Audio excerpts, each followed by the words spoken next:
اختر را روان دی او د تیرو 3 کالو نه په هر اختر کې زما دا یو میسیج وي چې پښتنو د اسمان په ډزو مه ولئ. موږ ته پته ده چې څونه زموږ عزت دی په ټوله دنیا کې، څونه تکړه یو، غیرتمند خلک یو، بس داسې توریم کړي دي او په هر څه کې مخکې یو.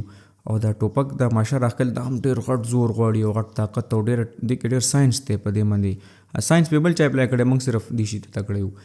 آبادي ډېره زیاته ده، که تاسو دا ډز کوئ په هوا کې نو دا څه په هوا کې جذب کېږي نه، دا د چا په سر راغورځېږي. په هر کال کې چې د هسپتالونو د 50-60 بیماران څوک خوږ شوي وي او څوک مړه شوي وي، دا هر اختر کې اختر په شپه باندې هسپتالونو ته راوړي. دا ټوپکې موپکې کېدی چېرته په ارام ګوټ کې کپړه مپړه پي ووخې، د دې په ځای چېرته پاکې کپړې واچوئ، چېرته سپلی پاکوي، ویښته یا ږیره سمه کوي، د دې په ځای بل څه د تورې کار وکړئ او دا شی لږ په ارام کېږدي. اسمان په ډزو مه ولئ، څه بل څه د غیرت کار پکې وکړئ، چېرته مور له ماشومانو له یا داسې څه د چا خدمت وکړئ په دغه ګولۍ باندې. نو نور خو درته مه وویل چې موږ معلوم یو یو بل تم او خلکو تم چې څونه موږ کمالات کړي په خپل ژوند کې. نو دا ډزې مه کوئ وایي ښه په دې کې څه د کمال خبره بالکل هم نشته دی.